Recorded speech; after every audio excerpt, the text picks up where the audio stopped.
मायके का तो कुत्ता भी प्यारा लगता है। उस समय मेरी उम्र मात्र 18 साल थी। गर्मियों की छुट्टियों में हॉस्टल के बच्चे 15 दिन के दौरे पर घूमने जा रहे थे। मेरा भी दिल कर रहा था। घूमने के लिए जाना ठीक होगा या नहीं, इसका निर्णय लेने में मुझे परेशानी हो रही थी। तो मैंने माँ से पूछ लिया, माँ, मेरे साथ के सभी स्कूल के बच्चे छुट्टियों में शिमला जा रहे हैं, क्या मैं भी जा सकती हूँ?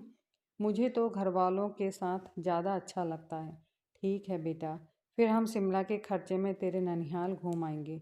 माँ ने तो अपनी तरफ से ठीक ही सोचा। मिडिल क्लास परिवार में दिमाग ठिकाने रखते हुए ही निर्णय लेने पड़ते हैं। जितनी धनराशि में मैं अकेले घूमने जाती उतने में तो सभी घूम लेते। हॉस्टल से मैं अपने घर आई थी और मम्मी पापा के साथ नानी के घर गए। इलाहाबाद से रायपुर तक हम बस में गए। आगे की यात्रा के लिए पापा ने कार किराए में ली।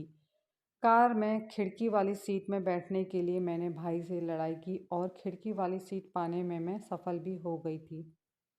शहर से कुछ 5-6 किलोमीटर ही निकली थी कि विपरीत दिशा से आती गाड़ी से ड्राइवर ने मुंडी बाहर निकालकर हमारे कार ड्राइवर से पूछा, कितना किराया ले रहे हो? उतना ही। मैं हिंदी पसंद थी और स्थानीय भाषा सुनने के लिए मजबूर थी। दिमाग चकरघुन्नी हो चुका था। शिमला बनाम ननिहाल दिमाग में घूमने लगा। कहाँ शिमला और कहाँ ननिहाल।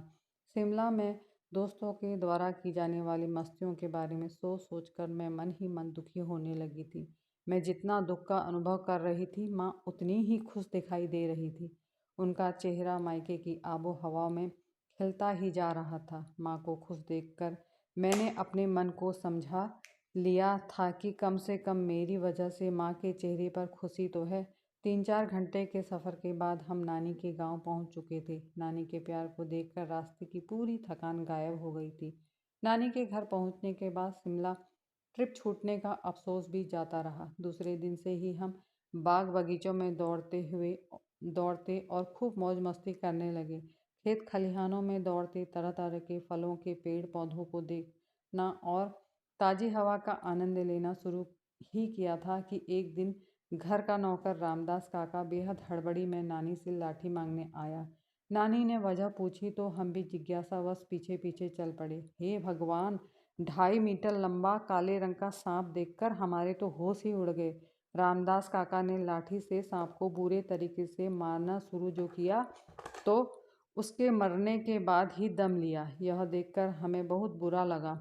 2-3 दिन दिमाग में वही सब घूमता रहा। फिर तो मैं शाम होते ही चारपाई में पैरों को ऊपर किए बैठी रहती। जो मजाल हो रात के समय बिना टॉर्च के कहीं भी आती जाती। पहला हफ्ता सांप के डर में निकल गया तो आने वाले हफ्ते में पूजा की भागदौड़ रही। सब लोग कुलदेवी के मंदिर पूजन के लिए निकले। मामा जी और मौसी जी भी सपरिवार पधारे थे।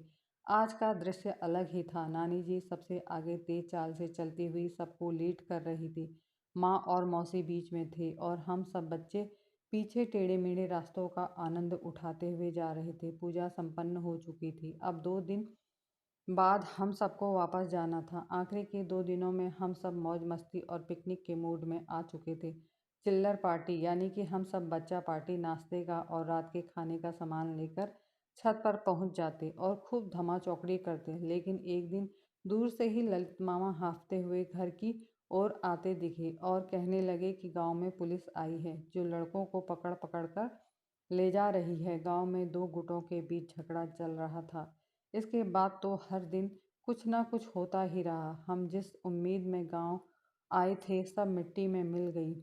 हम गांव की मिठास की आस में पहुंचे थे पर वहां तो बड़े बूढ़ों के अलावा कहीं भी नज़र नहीं आ रहा था। इस बीच एक दिन मेरे भाई की तबीयत बहुत ज़्यादा खराब हो गई। उसे हैजा हो गया था। ज़रूरी दवाओं तक का इंतजाम ना हो सका। यह सब देखकर हम सब काफ़ी परेशान हो चुके थे। हम बच्चों को उदास देखकर माँ और पिताजी का चेहरा भी उतर गया था। मुझे दिलासा देती हुई माँ ने बस इतना ही कहा कि गांव में भी अब वह बात नहीं रही। ना तो पहले जैसी सादगी रह गई है और ना ही अपनापन। यहाँ भी महानगरों जैसा दिखावा, बेईमानी और बुरा व्यवहार बढ़ता ही जा रहा है। रेडियो के समय तक तो फिर भी ठीक था, पर जब से गांव में टीवी आया है तब से गांव शहर में तब्दील हो गया है। चलो जो भी हुआ सब अच्छा हुआ। उसमें मुझे सबसे ज़्यादा खुशी इस बात की हो रही थी कि गांव में आए बदलाव की वजह से माँ का गांव के प्रति प्रेम कुछ कम तो हुआ। दिल में बड़ी तसल्ली हुई कि अब आगे से हमें छुट्टियों में गांव की जगह नई नई जगहों की सैर करने का मौका मिलेगा। यह सब उम्र का ही दोष होता है, शायद वही रहा होगा। युवा अवस्था में अपने ही सपने होते हैं। इन बातों को गुजरे हुए 4 दशक से अधिक हो गए हैं। मेरी बेटी आज उसी उम्र में है जिस उम्र में मैं थी। मैं अब अच्छी तरह से समझ गई हूँ कि उस दिन माँ ने अपने मायके के लिए जो भी कुछ कहा था वह सब हमारा दिल रखने के लिए ही कहा था। मायके के लिए उनकी जो भावनाएं थी उन्हें मैं तब समझ नहीं पाई थी, लेकिन आज अच्छे से समझने लगी हूँ। जो छूट जाता है वही जीवन भर याद आता है। माँ अपने माता पिता के प्रेम की वशीभूत होकर ही गाँव जाती थी। अब जैसे मैं इस उम्र में अनुभव करती हूँ, मैं अपने माता पिता के साथ समय बिताने का कोई मौका नहीं छोड़ती। खुशी के क्षणों में मैं भी इधर उधर नहीं देखती। मेरा भी चेहरा व मेरा मन ठीक वैसे ही खिल उठता है जैसे कभी माँ का खिल उठता था। अपने मायके की सीमा में पैर रखकर सच्चाई तो बस यही है कि मायके का कुत्ता भी प्यारा होता है। कहानी देखने व सुनने के लिए आप सभी का बहुत बहुत धन्यवाद। अगर आपको मेरे द्वारा सुनाई गई कहानी पसंद आती है तो प्लीज़ मेरे चैनल को सब्सक्राइब करें, लाइक करें, शेयर करें, कमेंट करें। धन्यवाद।